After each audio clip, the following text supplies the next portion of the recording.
ingatan saya dan kedekatan saya dengan Allah. Saya ingin tingkatkan zikir kepada Allah. Dan di situ ada ayat-ayat Quran yang ingin saya baca. Kira-kira amalannya bagaimana? Apakah langsung baca Al-Quran? Apakah dengan saya menghafalnya? Apakah dengan saya membaca tafsir dan sebagainya? Bagaimana caranya? Supaya saat saya kerjakan itu Allah pun ingat dengan saya.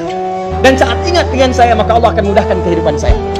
Maka diturunkanlah oleh Allah beberapa amalan-amalan langsung dengan namanya zikir, yang dengan amalan itu Anda saat mengerjakannya akan diingat oleh Allah dan dijaga semua level kehidupan. Amalan pertama yang ringan-ringan dan dipaksa oleh Allah untuk mengerjakan itu. Buka Quran surah ke-20, Quran surah ke-20 ayat ke-14.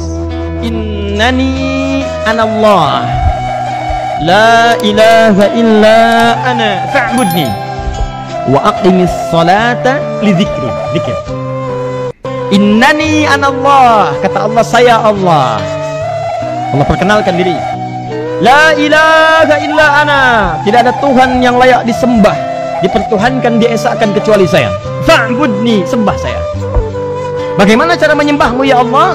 Wa aqimis salata li dzikri, tunaikan salat sebagai zikir kepadaku. Tunaikan salat sebagai zikir kepadaku. Allahu Akbar. Salat disebut sebagai amalan zikir. Nah, sekarang saya tanya pada Anda, apakah saat salat kita membaca Al-Quran? Bahkan tidak sah dalam salat ketika ditunaikan Anda, apalagi dalam salat sendirian, ya awas, hati-hati, atau berjamaah imamnya tidak membaca Al-Quran, tidak sah. Apa bacaannya? Al-Fatihah, Bismillahirrahmanirrahim, Alhamdulillahi Rabbil Alamin, sampai dengan akhirnya waladhdallin. Al-Quran bukan? Al-Quran itu yang paling ringan, 17 kali kita bacakan tanpa henti. Silahkan cek. Bukankah salat yang wajib itu 17 rakaat? Bukankah setiap rakaatnya baca Al-Fatihah? Bukankah Al-Fatihah bagian dari Al-Quran? Jadi Allah perkenalkan yang singkat dulu. Jangan panjang-panjang dulu ya. Kata Allah, saya perkenalkan nih, kalau kamu amalkan ini, kamu kerjakan, maka saya berikan ketenangan dalam kehidupan, kenyamanan dalam kehidupan. Allahu Akbar. Apa kalimatnya? Lihat, wa aqimis salata li dzikri, tunaikan salat sebagai zikir kepadaku. Salat disebut zikir. Zikir terkait dengan Al-Quran. Bukankah dalam salat Anda baca Al-Quran? Sekarang awas, hati-hati ya, pelan-pelan, pelan-pelan. Sekarang lihat, saya berikan dua pembuktian kepada Anda. Buktian pertama, mulai Al-Fatihah dulu.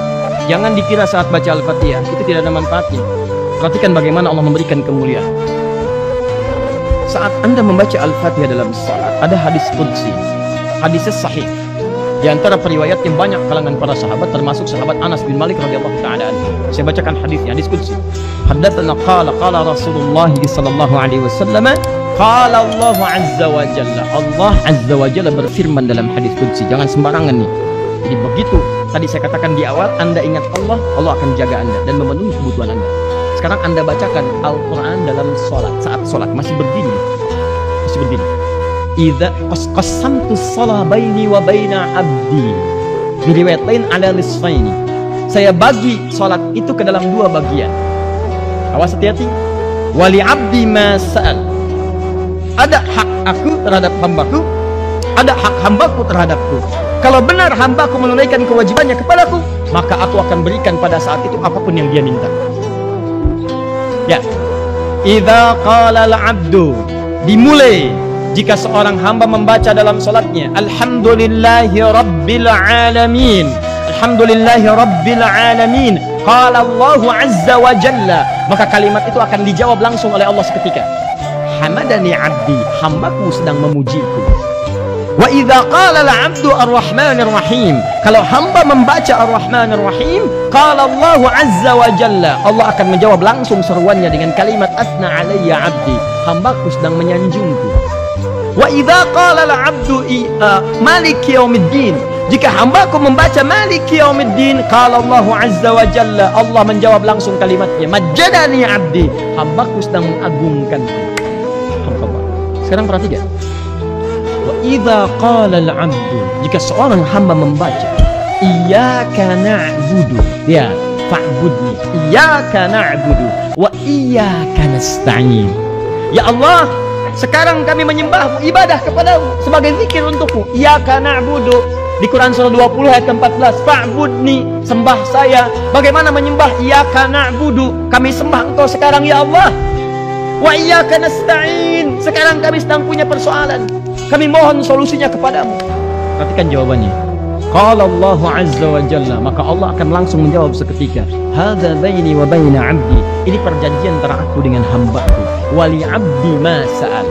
Jika hambaku benar salatnya sampai detik ini, maka aku akan kabulkan apapun yang ia minta sekarang. Karena itu ketika Anda sholat, sebelum Anda sholat, itu dilekatkan kalimat permintaan, minta solusi. Silahkan cek. Nah, jadi cek teman-teman sekalian. Jadi begitu Anda benar ibadahnya, kata Allah, masa sekarang apa yang dia minta nih, saya kabulin. Mau minta apa? Makanya silahkan Anda cek. Hampir semua bacaan dalam sholat isinya semua doa. Setelah dibuka dengan Al-Fatihah, terbuka peluang Anda minta apapun kepada Allah. Orang sadar dengan manfaat sholat, gak akan ditinggalin. Demi Allah saya katakan, gak akan ditinggalin. Kenapa? Karena yang dijanjikan dalam sholat itu bukan capek ibadahnya, tapi pengentasan segala kesulitan yang dialami.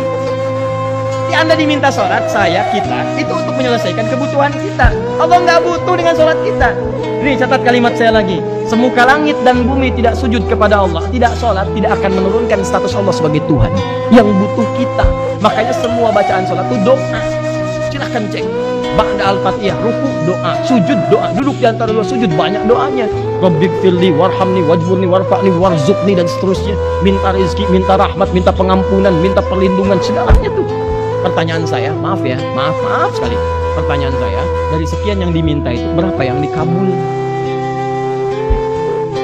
Kalau dalam sholat Anda tidak menerapkan zikir, zikir itu kan ingat Allah. Banyak orang saat sholat gak ingat Allah. Kalau dalam sholat yang gak ingat Allah, bagaimana bisa dikabul? Jelas? Nah, sekarang gini, kita ambil yang ringan-ringan dulu ya. Yang ringan-ringan dulu.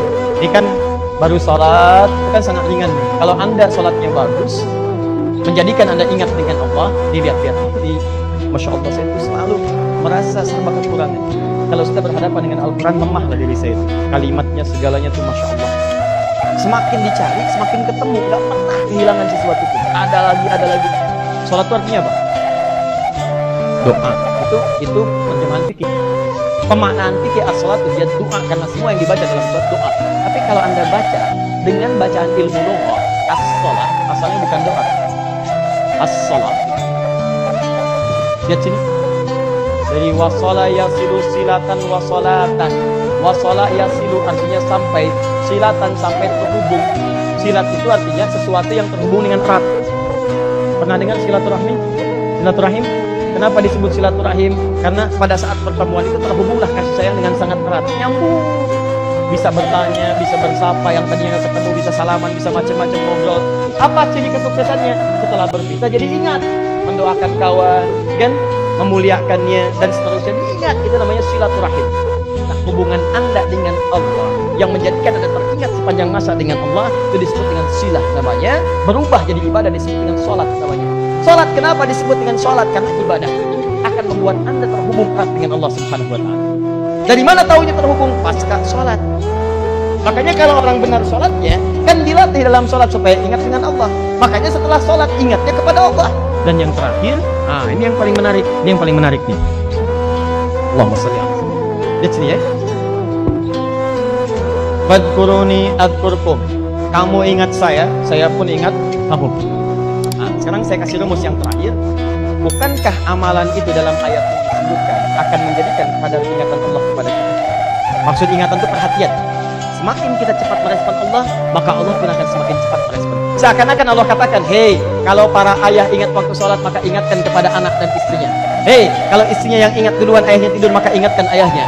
Hei, jika anaknya yang ingat duluan, orang tua belum ingat, maka ingatkan orang tuanya. Seakan-akan Allah ingin katakan, ingat ya, terkait dengan waktu sholat, maka kalian mesti saling mengingatkan. Tidak pernah disebutkan ibadah dengan konsep seperti ini menunjukkan ada yang penting di dalamnya. Ingat ya, kalau semua diminta untuk ingat mengerjakan, artinya ada yang saking penting. Saking pentingnya, jangan sampai orang lain kelewat mengerjakan ini, supaya mendapatkan manfaat yang serupa. Jadi kalau Anda diminta menjaga, berarti Anda diminta merawat, diminta untuk melihat, mengamati, diminta sikapnya untuk memastikan bahwa tidak lewat dari batas yang dijaga itu. Sekarang Allah katakan, jaga waktu-waktu sholat. Apa artinya? Artinya jangan sampai ketika Anda menunaikan sholat itu lewat dari batas waktunya. Anda kerja jam 7 di kantor, datang jam 7. Standar kan? Standar, jangan protes. Datang jam 6 baru hebat. Ini kerja jam 7, datang jam 7. Ya standar, biasa aja. Biasa. Makanya Anda ingat Allah saat Allah panggil Anda baru ingat. Allahu Akbar, Allahu Akbar. Ya Allah, udah kan? Emang. Anda baru ingat. Maka rumus ini akan berlaku. Ingat saya ingat Anda. Saat Anda mengingat Allah, kalau dipanggil saja, maka Allah pun akan mengingat Anda saat Anda memanggilnya saja. Ingat rumus ini. Kalau Anda hanya ingat kepada Allah saat dipanggil oleh Allah, maka Allah pun akan mengingat Anda saat Anda memanggilnya saja.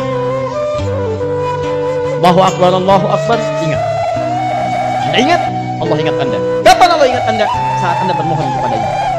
Saat Anda memanggilnya, minta, diingat. Mohon, diingat. Ada yang hebat. Dia belum dipanggil, sudah ingat dengan Allah. Dia belum dipanggil, sudah ingat dengan Allah Subhanahu wa ta'ala. Allahu Akbar. Azan jam 4:07. Dari jam 2:37. Dia sudah bangun. Sudah ingat dengan Allah. Tahajud, zikir, nangis, ingat. Ya Allah, ya Allah, ya Allah. Bagaimana kalau wafat ini yang malah belum cukup, ya Allah.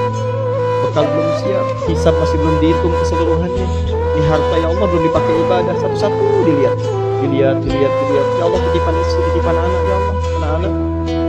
Tambah khawatir, apa takut, ya Allah, kalau pulang saat ini ditanya tentang anak Allah, bagaimana merawatnya, ya Allah. Ditanya tentang titipan, bagaimana, ya Allah.